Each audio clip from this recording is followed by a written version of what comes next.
Hello everyone, welcome to day 4 of May Lead Code Challenge. Today we are solving a medium level question. The name of the question is non-decreasing array. So let me tell you what the question is asking us to do. So here we are given an array with n integers. We have to check if this array can become a non-decreasing array, and we can do at most one modification. And during a modification, what we can do is that we can choose any of the index and convert that value to anything we want. Of course in the range.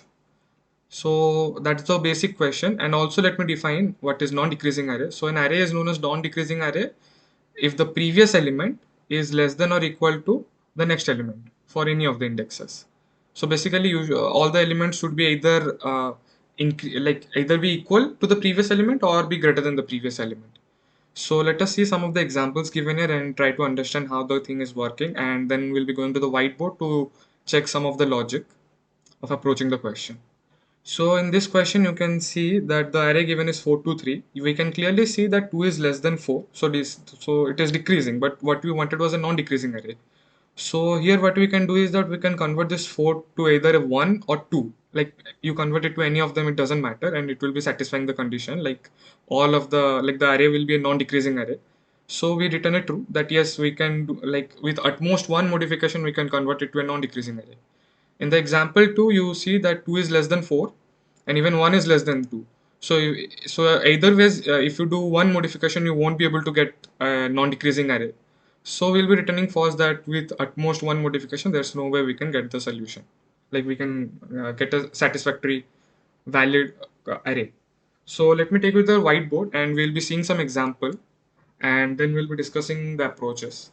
So you know that whenever we have any element in this, uh, for example, A, B, and C, the value of B can be at like at the lowest it can be equal to A, and at max it can be equal to C. So we'll be using this approach. So let us see this example. So in this example, you can see 5, 3 is the pair or the place where the condition is not being satisfied. Here you can see that 3 is less than 5, whereas any element that is occurring after the previous element should be either equal to the previous element or greater than the previous element. So here we have two choices. Either we can decrease the 5 to the lowest value possible, that is towards the left, to the left value of the index. So we can convert the 5 to 4, or we can convert the 3 to the maximum value possible, or to the value of the right index. So we can convert the 3 to 7. So basically what I am saying is that if you get a if anywhere you see this kind of problem, you can either decrease this or you can increase it. And while decreasing, the best approach we can do is that we can set the value equal to the left element, or while increasing this index, what we can do is that we can set the value to the right element. So here you see that if you convert this 5 to 4, then 4 4 3 7 8, this is not a valid array. But if you convert 3 to 7, you find that the array becomes 4 5 7 7 8. Now this is a now this is a valid array, so we will return true in this condition. And let's see some other examples also. Here also, if you convert this 5 to 4, so it will be 4 4 3 to 8. It's not this is not a valid array. And even if you convert 3 to 2, then also it is not a valid array because 2 is still less than 5. So in this case, we'll be returning false. In this case, you can convert it to 4 and it will still be a false. And even if you convert 3 to 4, it will still be a false. So the net result is false. Here also false. Here it will become true. In this case, if you convert it to 4, then 4 4 3 4 8, not a valid array. It is non-decreasing. I'm sorry, yeah, this is decreasing array, not a perfectly non-decreasing array. So that's not valid. And even if you convert this 3 to 4, like 4 5 4 4 8, it's still not possible. So given any array, what we'll be doing is that if we find a pair where this mistake is happening, we'll be converting the previous element to the lowest most value or to the leftmost value, and for the next index, we'll be converting it to the highest or maximum value possible, that is the value on the right side of that index.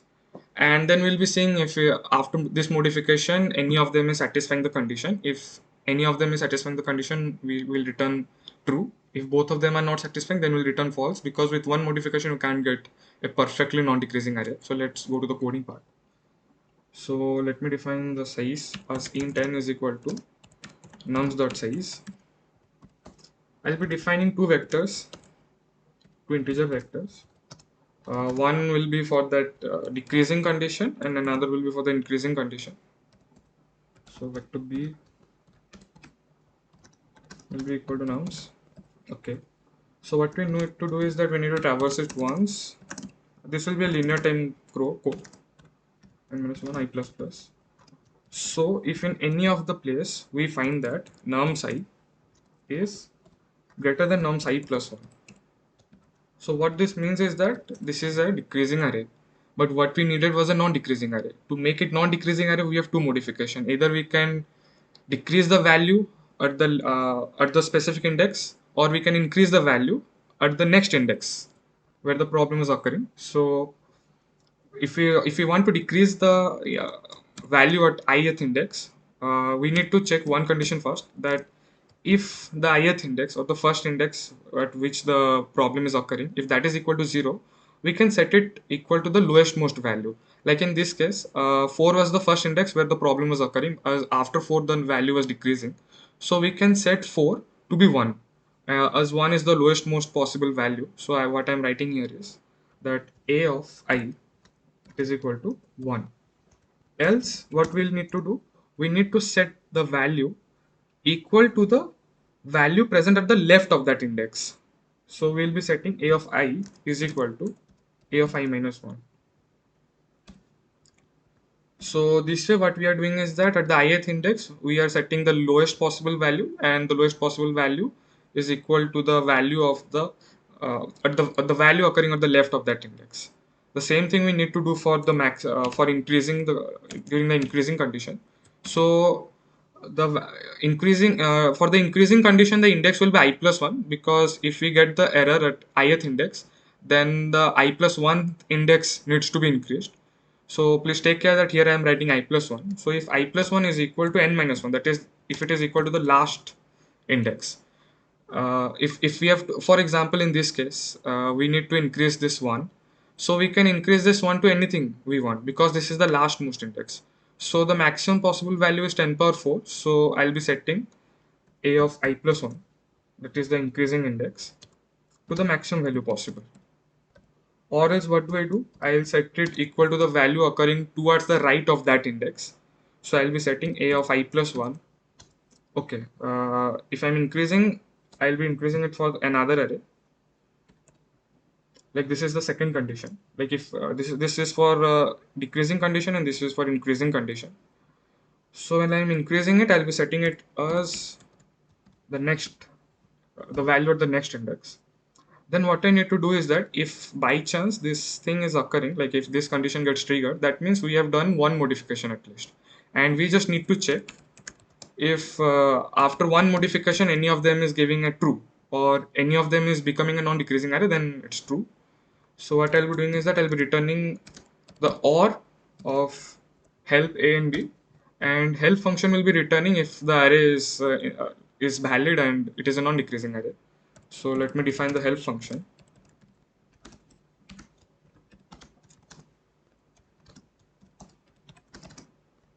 So the same thing I'll be doing is that I'll be traversing it, and I'll be checking if in any condition the value or the next value is lower than the previous value, I'll be returning a false. If that isn't the case, then the array is valid and I'll be returning a true.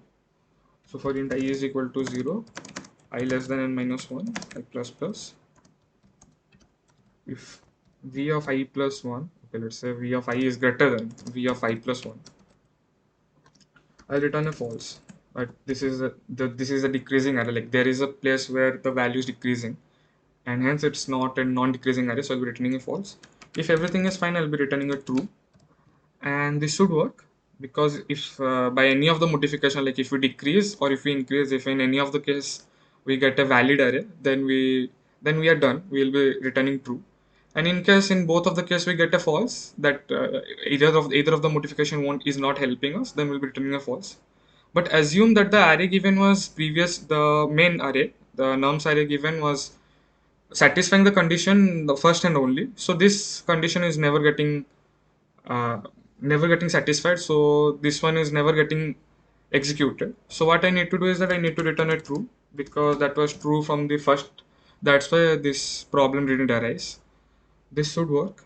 and this is the order of n approach, so this should work, and we should not get any time complexity error or time limit error. Okay, wow, where's the mistake? Okay, we did some mistake at line 5.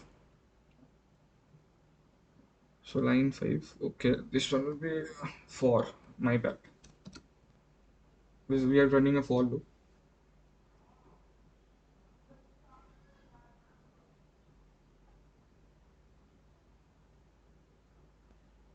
Okay, so while running the code, it got accepted. Let's see if it is getting submitted. Yeah, it got submitted, and everything is good to go. So I hope you were able to understand the code. This is the code. It was a bit tricky, but the basic thing was that we either need to decrease the value or we need to increase the value.